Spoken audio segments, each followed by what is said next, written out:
Toad says hi. What's up, Slimer? Slimer! We did so many things. We just got to get to it. We have so many things to say. We've been around too many people. I've had a headache for 3 days, and I think it's just because I had to leave my house. I've had a headache for 3 days, and that's just because my dad was in my house. Is he gone? He has left. He left at 5:30 in the morning. And you were still awake. No, I had gone. He burns me out, man. When he comes over, he jacks the heat up to 75 degrees. I just cash out like at 10 o'clock. My body can't take it. I was up late as fuck. I rode my exercise bike for an hour at like 3 in the morning. Then I stayed up till like 7. I can't do it. My dad burns me out. And then while I'm trying to sleep, he's making chicken noodle soup with potatoes in it and dumping salt on top of it. So I wake up to the weirdest smells ever. That's disgusting. That's something we haven't touched on that much on here. Is we already know that we don't like dating people. We don't like being around people. We have to be alone. But that is an under talked about thing, is having to smell somebody else's food being cooked when you don't want to smell fucking food. Yeah, oh yeah. Ugh. And again, I don't know what he's cooking. Like, he's just putting everything that he likes in a single pot. Ugh. That just like hangs in the room for. His soup that he made this time was salsa, Mrs. Grass chicken noodle soup, chicken broth, a half a pint of fried rice, and an egg roll cut in half thrown inside. That's unreal. It's fucking unreal. I hate that. At 3 or 4 o'clock in the morning. Ugh. But he's gone. Everything is fine. I cleaned up my house, washed all the bedding and linens and sheets and pillows. Nice. I'm going to start out by saying, because I feel like we kept it till the end last time, and what if nobody makes it through the episode and they didn't hear it? But we have a win a date with us. Technically, it's win a date with Jessica right now, but it's not just me. It's win a date with Jessica, Toad, and Tenny. Tickets are on sale now. The link is under this episode and in our Instagram bio too. We will fly you here or pay for your gas if you want to drive. We'll put you up in a hotel and you get to hang out with us for a couple days and do all the fun things. Yeah, the last one that we did was really fun, so we're doing it again. Win a date with Jessica and Tenny and Toad. I'm the parenthetical. Toad and I are the parenthetical. Yes. But I thought of a new thing today because, okay, I wanted it to be where people could come to the church rummage sale with us and see all the things and do all the things. And then I realized today, y'all know how we go to movie screenings and stuff before the movies are out, so we can talk about them on the podcast. We got notice of the Fall Guy advanced screening right when the church rummage sale is. So I'm thinking I could get us one extra seat to Fall Guy 3 days before, or 3, 4, I don't remember, it's 5 days, something before the movie comes out. Then the person who wins could come with us to the movie and to the church rummage sale, and we could do all the things. If they wanted to, yes, we could do all that. Yeah, if they wanted to. Yeah, it's basically up to you what you want to do for the win-a-date, but you got options. There are always options. Yeah, so I thought that was cute. So yeah, the winner will be chosen live on our YouTube live show on April 19th. So you still have like a month to buy tickets, but I'm just letting y'all know that it is still happening. See Jessica in her true form. What? Socially awkward with a bunch of makeup on? Yeah. Yeah. That's me. That's you. What else? It's Swamp Gas Week. Motherfucking Swamp Gas Week. For those who don't know, in 1966, Michigan had the biggest UFO sightings in American history. Thousands of people over the course of a week saw a flying saucer or multiple flying saucers. Who knows? Police chased it. The government was called in. And then government researcher J. Allen Hynek, who was a professor at the University of Chicago, astronomy professor, did a news press conference and said that everything that everybody saw was illuminated swamp gas. That's stupid. How long have you lived in Michigan? My entire life. When was the last time you saw swamp gas? Literally never. What do they think that's supposed to look like? Like bubbles or like a glow or like a reflection? What does that even mean? It's like an illuminated fog. Yeah, that's not a flying disc. No, but that's what he said they saw.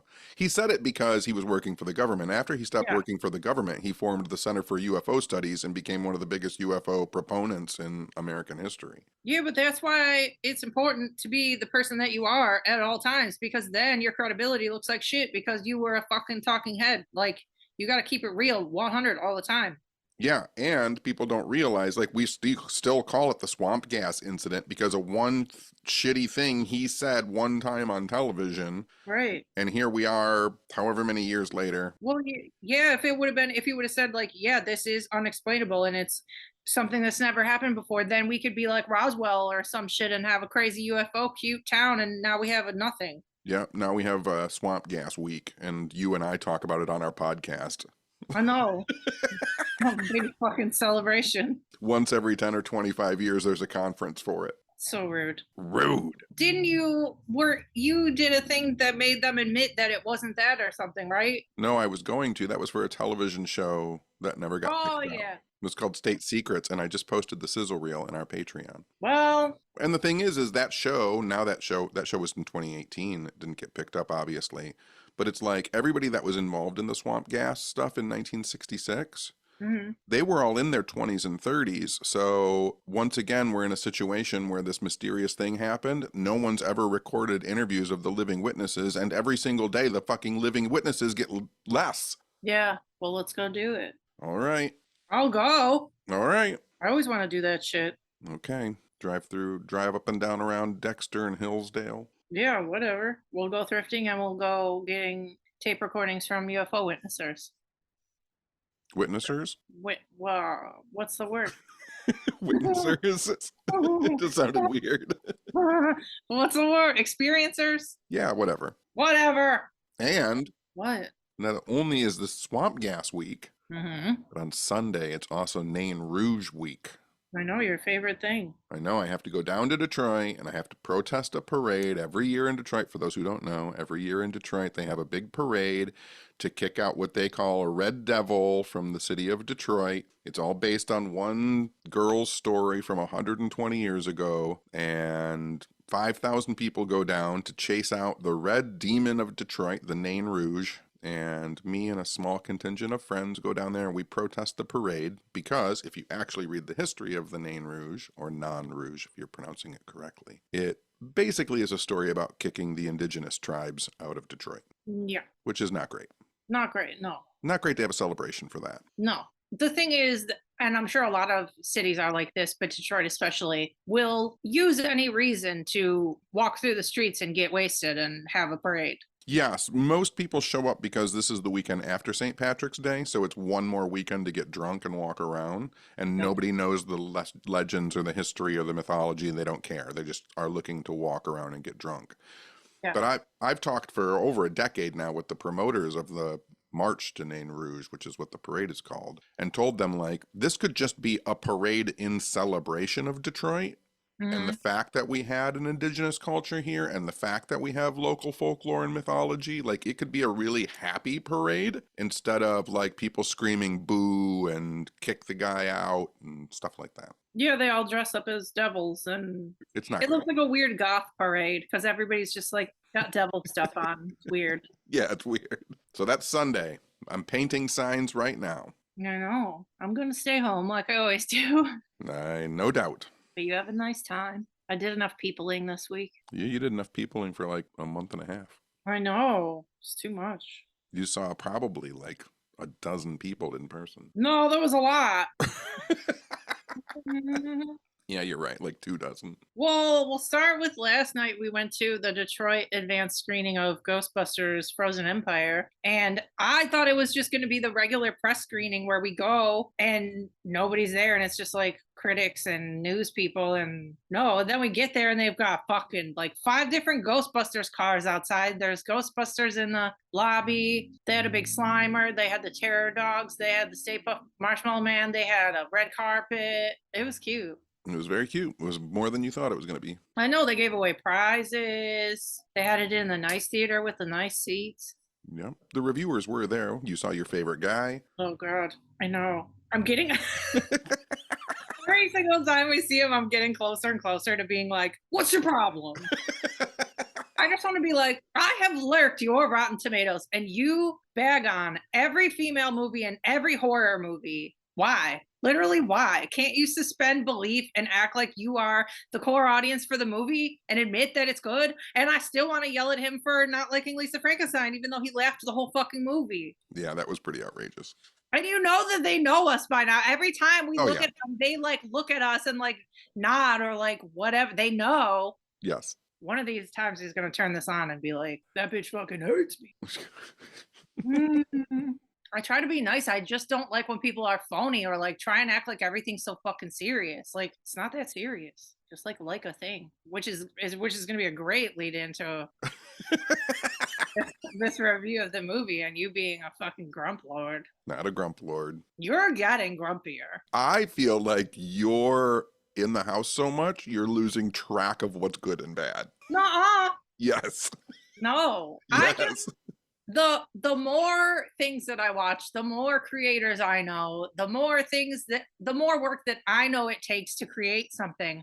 I don't think it's appropriate to shit on movies and things that people worked really hard on. Like for someone to go into a movie platform like IMDb or Rotten Tomatoes and give it like a 1 or a 2, no, it's not.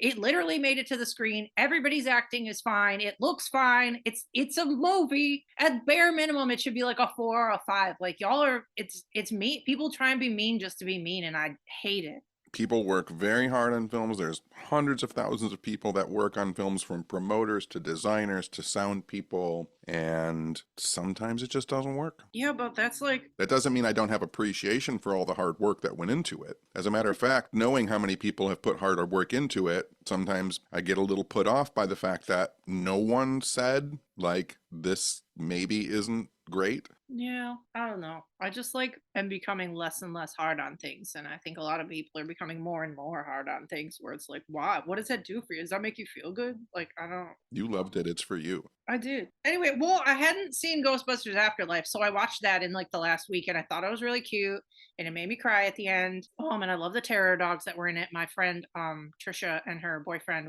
are special effects people and they worked a lot on the first Ghostbusters and they worked a lot on this new one. So it was cool to see that because they've like sent me behind the scenes photos before of like the terror dogs and I didn't realize how cool they were because I hadn't seen them like moving. But yeah, I really like the first one and I really like the new one. I thought it was sweet. And you hated it.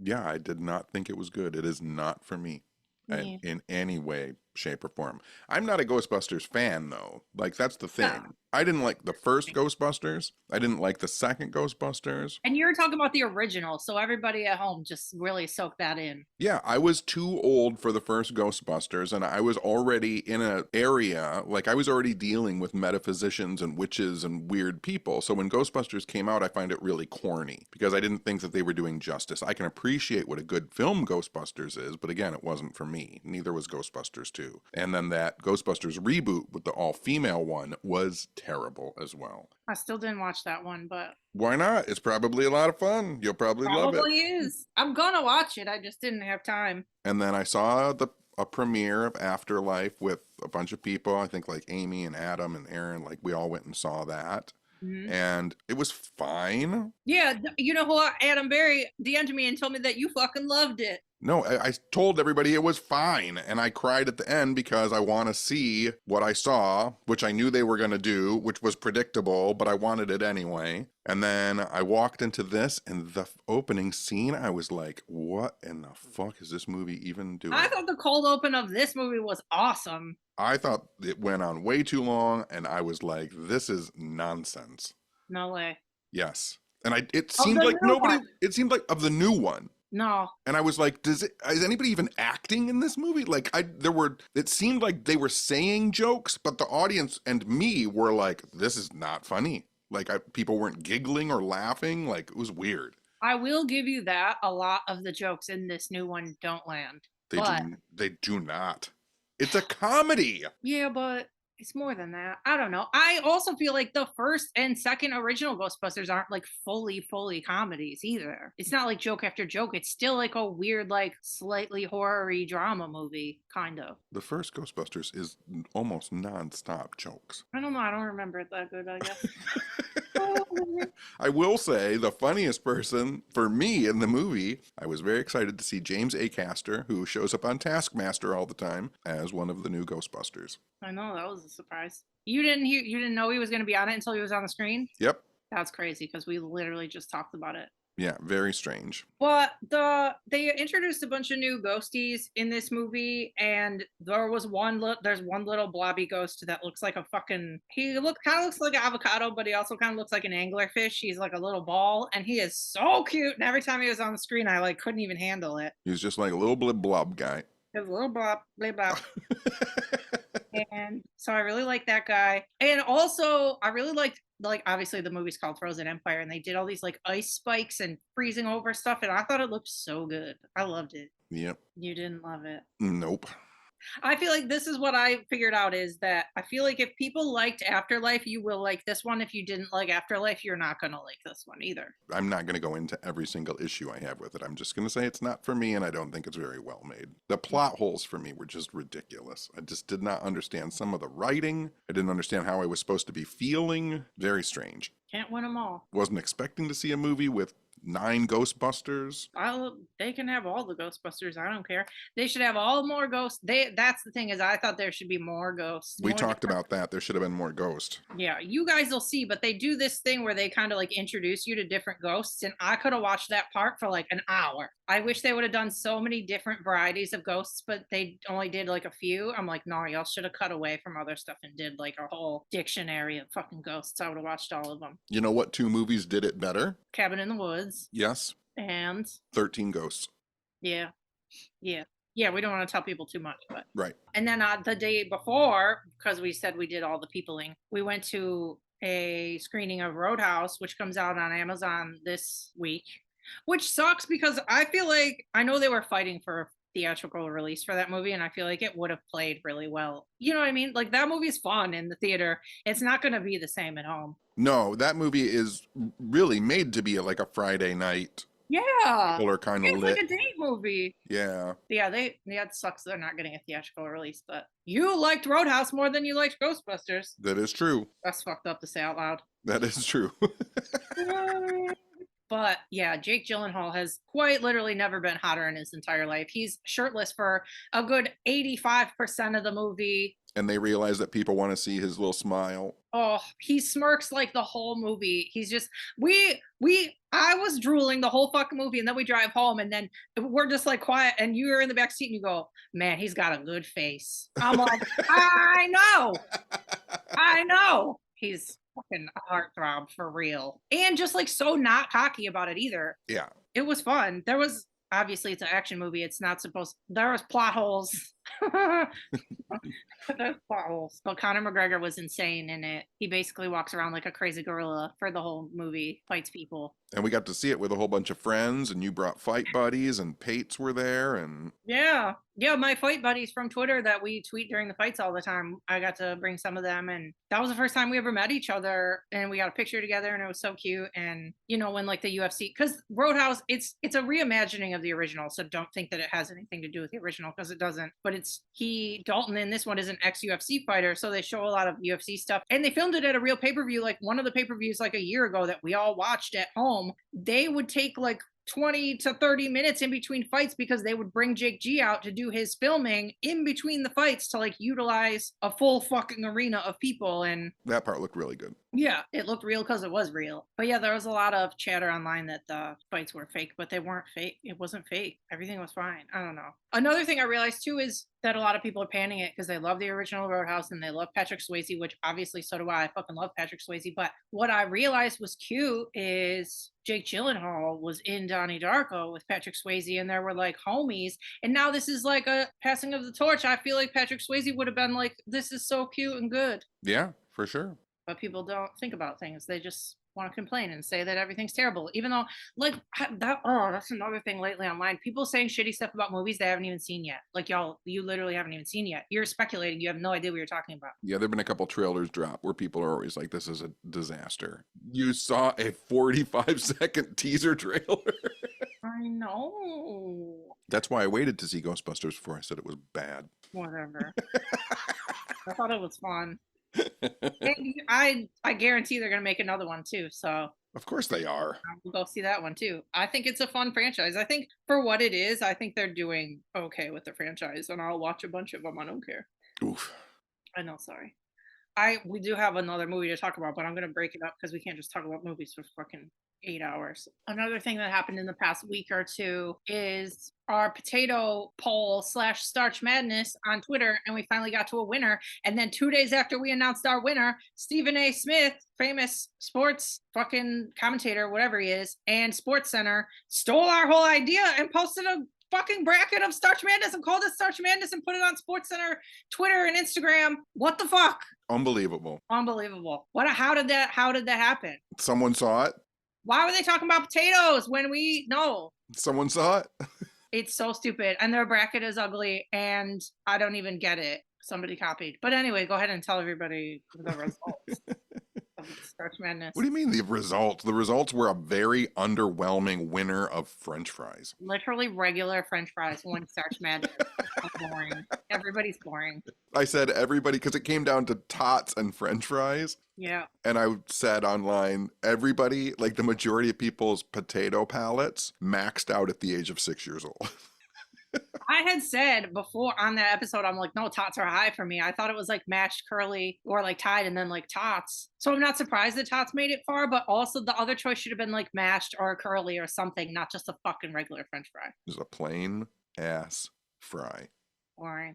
Congratulations, everybody. Congratulations, everybody. There's a weird thing that I noticed that happened on Twitter. Beyonce has a new hair care line out called Cécred, but it's you know how her name is spelled Beyonce, C-E at the end with like a fucking apostrophe over it. Yeah, an accent mark. Cécred is spelled C-E with apostrophe C-R-E-D, say like Beyonce Cécred.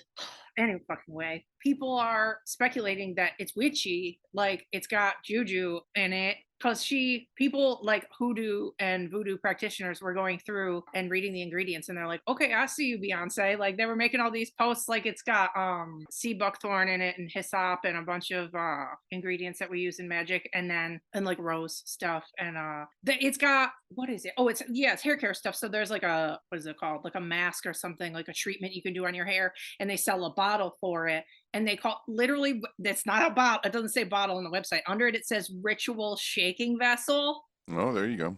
I know. So like the whole website is witchy, and the Instagram for it's kind of witchy. So everybody's like, okay, Beyonce, are you a fucking witch? Which I like. There's a whole segment of our society which is convinced that she has been a satanic pawn for decades. Well, they think a lot of those people are Illuminati and shit, but I don't know if she's ever let on that she is a practicing witch, but I would like it if she did, if she was. In this world where everybody gets blamed for belonging to some secret society, I still can't believe that Taco Bell did the Belluminati. Oh, yeah. And nobody was really up in arms about that. Like literally they had like, instead of the pyramid with the eye, it was like a nacho chip with the eye in the middle of it. Yeah, that should always be their branding. Because everybody is obsessed with everybody who goes to Taco Bell is obsessed with Taco Bell. We literally went there hours ago. Yes. We are in the Belluminati. The Belluminati. Another kind of witchy thing I read was this tweet. I'll just read the tweet. It says, my mother-in-law went to Hong Kong last week and discovered, quote, villain hitting, where you write your personal enemy on a piece of paper and an old lady beats your enemy with a shoe. And there's the lady holding up the piece of paper, and then you hand it to this lady, and she's like sitting in like a little booth with like stuff hanging around her, and she beats your enemy's name on the paper with a fucking shoe. I'm like, that's witchy. That is witchy as fuck. That's pretty witchy. I know, I liked it though. I didn't know that was a thing. I wish there was a way to insert a video on a podcast so you guys could all see it right now, but there's I'm sure people can imagine an old woman hitting a piece of paper with a shoe. What else? Oh, I also saw, first of all, breaking fucking news for me because I'm an idiot, but I didn't know John Hinckley Jr. was out of jail. I thought he was still in jail. He's got like a YouTube channel. He's doing like songs on YouTube. I know. Anyway, the guy who shot Ronald Reagan, John Hinckley Jr., spoiler alert, if you guys also didn't know he was out of jail, like I didn't know, but he does have music. And I saw he does have music.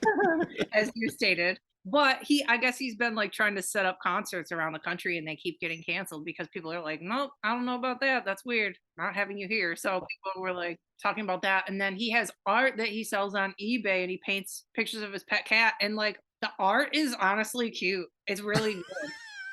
I was surprised. I'm like, wait, the cat paintings were really cute, but I thought that was weird. That's funny. He has like a big Twitter following. Like, why? People are whack. Who knows? I know. That guy fucked up one of my favorite shows. What?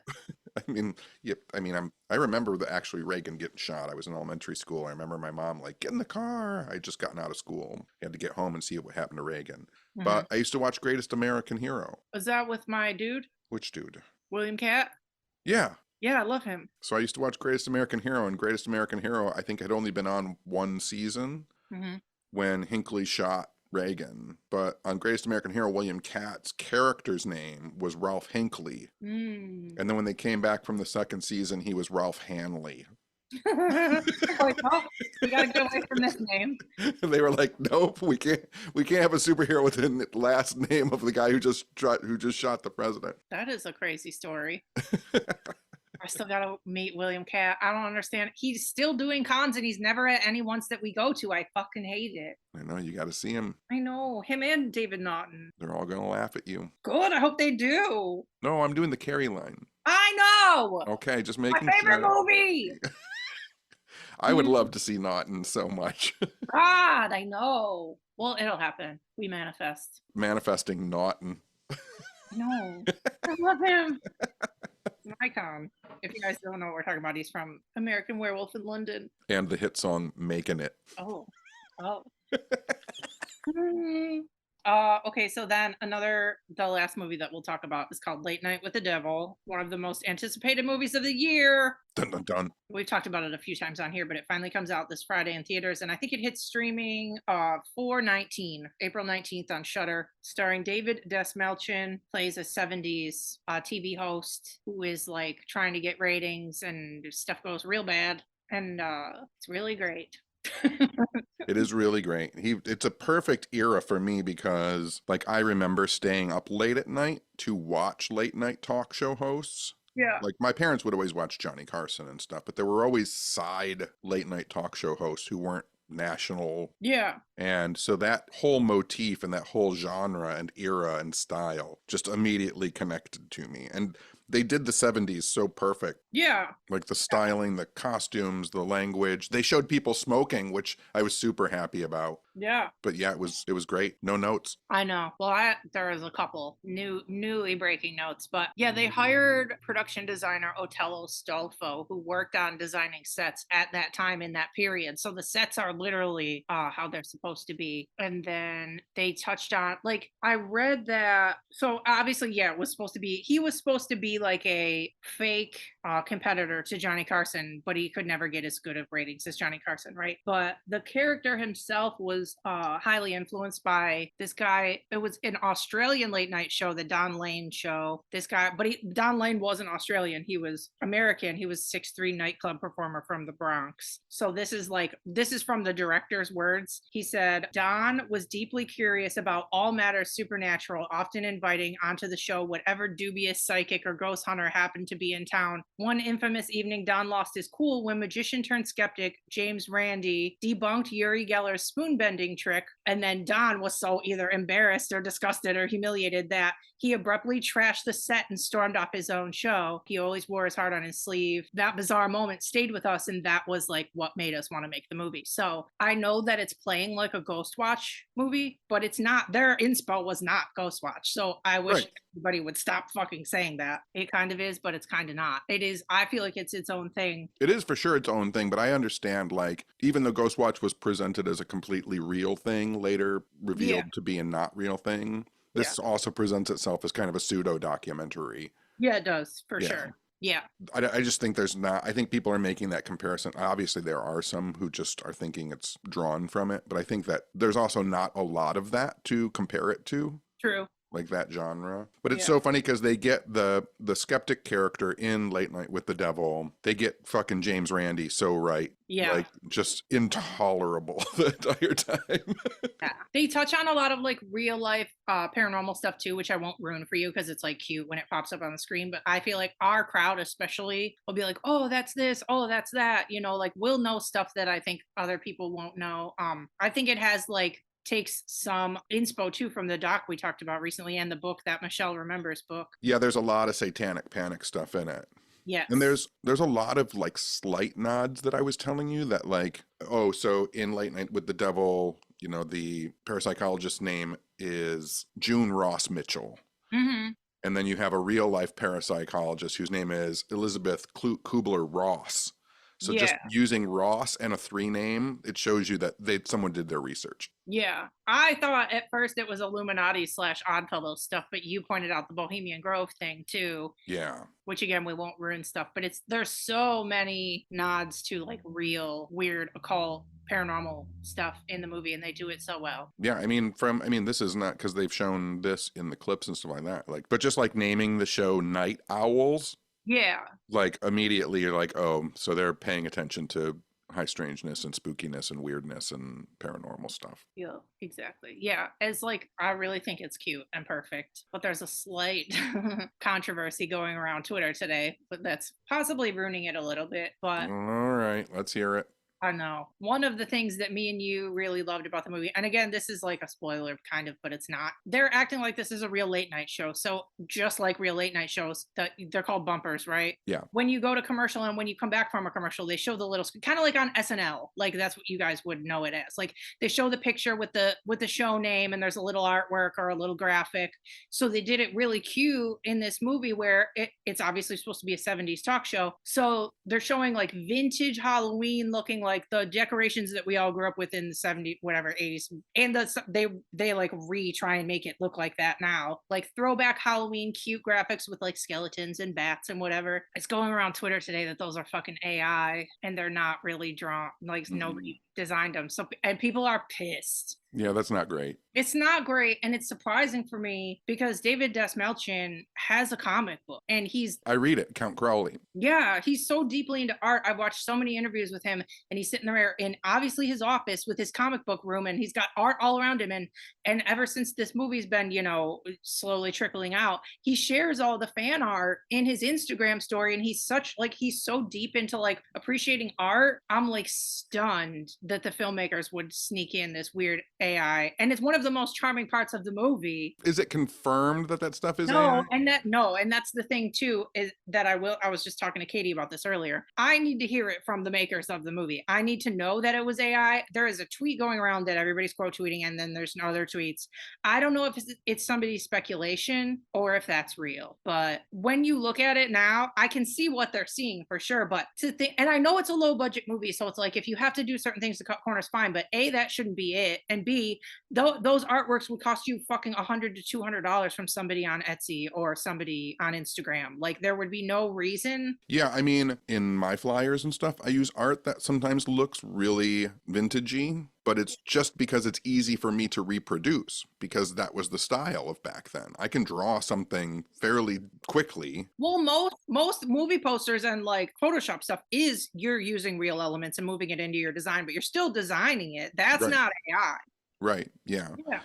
But I'm like, so if you look up, if any of the listeners want to look up, I never know how to pronounce it, but it's like Bestial, it's like Beistle, Halloween decor.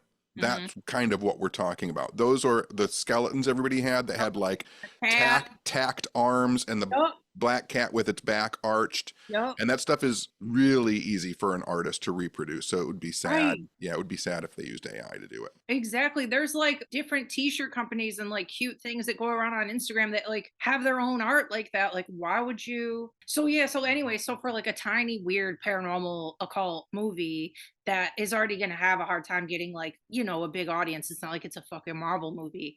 It sucks because all day on Twitter I've seen people quote tweeting it and be like, "Oh, they used AI, I'm not watching it. Oh, they did this, I'm not watching it." Like this is a bad look for them, which sucks. It sucks, but I'll tell you right now, like, and I don't like AI. Like, I would much rather like find an artist and pay them to do something than have AI do it for me. But like, if people are really going to start banning AI, I'm afraid to tell everybody it's fucking everywhere right now. And so you better start really looking at the books that you're buying and the artwork that you're buying from people, because there's a whole shit ton of people that are just typing in ghost and angel painting and then just generating it and selling it to you as signing the bottom and selling it to you. It is true. There's books, there's artwork, there's like, quite honestly, people are writing books with AI and saying they wrote the book. It's stuff is getting crazy. But anyway, Late Night with the Devil, aside from that, I liked it a lot. I know. I think it's perfect. It's gonna be my movie of the year.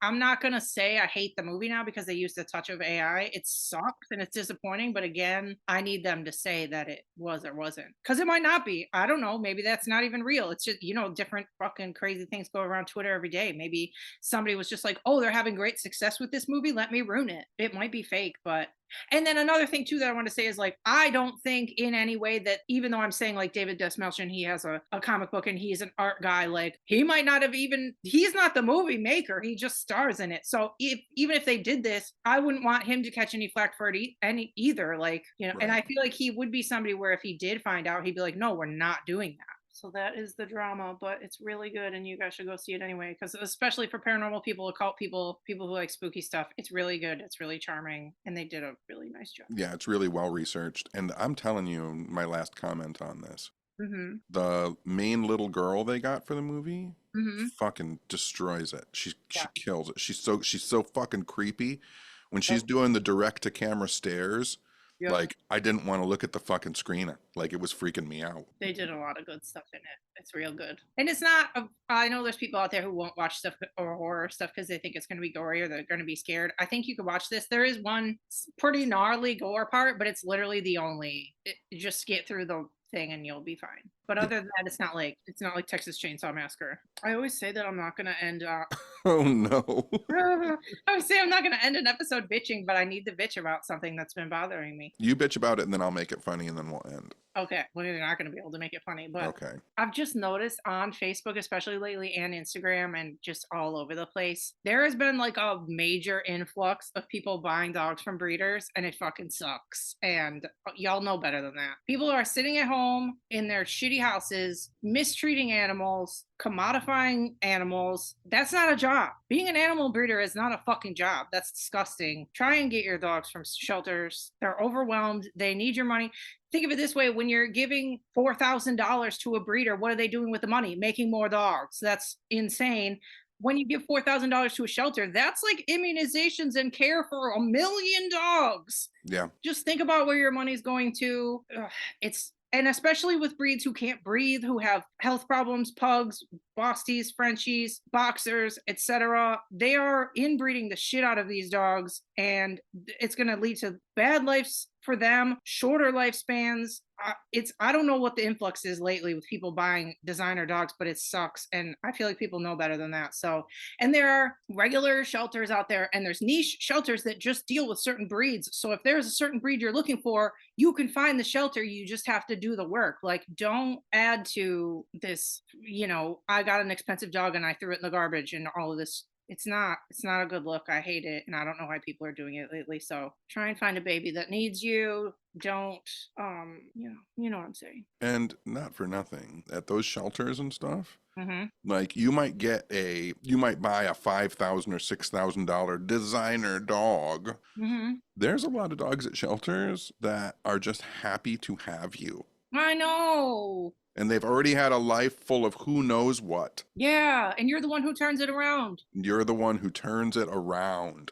I know. I think about that all the time because I know Toad had a different owner for a year and 4 months of his life. And now I can't, like, can you imagine what goes on in his brain? Like, if he ever has flashbacks of his shitty childhood and now he's like, that'd be like literally, he went from like the worst situation possibly to like the best you could ever have. Yeah. And you can find, again, like I said, you can find any breed, you can find any age. Like Toad was a year old when I adopted him. So don't think that But that's the thing too. That's kind of what I'm saying. Like if you're looking for some love, satisfaction, whether externally or internally, psychologically, mm-hmm, if you personally, Jessica, mm-hmm, if you are having a bad day, mm-hmm, you can remember, understand like what you did by Mhm. taking on Toad mm-hmm. created a better, happier life for someone else. Yeah. And so even if you're having a bad day, you can be like, oh, but I did do that good thing for you, buddy.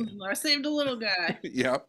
I know. Our little guys need us. I mean, I guess there's I don't fucking know what situations would be where you need to buy a new dog, but whatever. But just try your best to not give money to people who are doing bad things and keeping dogs in cages all day and treating them like they're a product. The animals are not a product. Living things are not a product. You and I know that, but But yeah. Slow incremental changes. This is why it's so hard for me when I talk like about politics with people, especially people who haven't been around the earth as long as me. Not that I'm any wiser, it's just that I've had a chance to see more shit happen and our own life situations. But like slow incremental changes can be better. Like when I was growing up, I used to go to the Detroit Zoo and watch monkeys smoke cigarettes. I know. When I was a little kid, I used to go to circuses and watch elephants chained by their leg Yep. stand sadly in the middle of a like things have changed. It takes a long time to get there. Yeah. You used to be able to go to the Silver Dome in Pontiac and see bullfights. Ugh, sick. Like it doesn't happen anymore. It's slow, it's incremental, but it starts with us. Right. If there's no money in dog breeding because no one's taking bred dogs, then they stop breeding dogs. Exactly. I agree. I know we used to go to the circus when I was little, and now the thought of it, I'm like, oh, no, no, no, no. Oh, no, no, no, no, no. It's not good. Animals don't want to be your fucking entertainment. They're just little guys. Unless it's Fred J. Muggs. Who's that? He was the chimpanzee that did the weather on Channel 4 News back in the 1950s Good and 60s. grief, what are we doing? He had a little suit and tie and he would do the weather. Like them shutting down SeaWorld and stuff. Yeah. We're better than that, people. I think Fred J. Muggs is still with us, actually. Well, I hope he lives in somewhere nice where he can run around all day. Yeah, he lives in a big like farmland in Florida. Good. Plus, he's like 70 years old. Dang, that's a lot. Do you have anything else? I don't think I have anything else. I've talked about Swamp Gas, Nain Rouge, my dad, Ghostbusters, Roadhouse, Late Night with the Devil. Potatoes, Fred J. Muggs. A late entry with Fred J. Muggs. I know. I think that's his name. I could be wrong on his name totally. Make it up. I could have just totally made it up. What else? If you want to support our podcast, patreon.com/whatsupweirdo. We do fun stuff in there, giveaways, hangouts. There's a group chat, and I tell secrets in there. And I've been posting unseen stuff in there. And I do 10-10-10 every month where I answer anybody's questions about the paranormal or punk rock or me or anything I might know. Yeah, Tenny live streams, Tenny only. Next month, this is a secret that you know. The next 10-10-10 I'm going to watch an episode of Ghost Stalkers with everybody. That's so cute. And then I'm going to stop and tell people what they missed, what was cut out, how it was changed. You should try and have Chad on there. I've already thought about trying to get him in for one because I want to do all 6 episodes. This is 10 years since it aired. Oh, it is? Yeah. Well, we should just have Chad on when we pick the winner for Win a Date on that show. Maybe. We can have him back. Maybe. This doesn't have anything to do with anything, but I thought of another thing that I had to tell you that kind of pertains to shit we've talked about on here before. You know how we say in movies how they make old documents just look not good at all? Yes. Like, we know you have old newspapers, I have old newspapers, old weird papers. Like, you can't even make it look yellow, bro. You're pulling out a white piece of paper that's supposed to be from the 1800s. Worse. Right. Oh, I noticed another thing that I feel like you'll agree with because I was rewatching Wolf of Wall Street for the 8 millionth time. Money in movies. We still haven't nailed money in movies. Go get a suitcase of fucking money. Go get real money. Why does it look like that? So money, documents. Yeah. And the one that really drives me crazy. What? The multi-billion-dollar movie industry. Let's pick one of them. Columbia Pictures. Mm-hmm. Huge multi-million-dollar. I don't even know if that's a thing anymore. They did Ghostbusters. No, they didn't. That was Sony. Columbia. Don't you remember 100 Years and they showed all the different women holding the torch? Before this movie? Yeah. I don't remember. Anyway, listen to what I'm saying here. A major motion picture industry, or all of them, you motherfuckers can't just buy 6 phone numbers that you can use in a movie. I know why it's always gotta be 555. It takes you out of the movie. Immediately. I know. You can't buy 8 burner phones and just use those numbers in all your movies so I don't have to hear 555 1212. That is so bad, actually. Yeah. Well, like, get a Google Voice number and then... That's what I'm talking about. There are options. That is crazy to think about. Yeah, that's so annoying.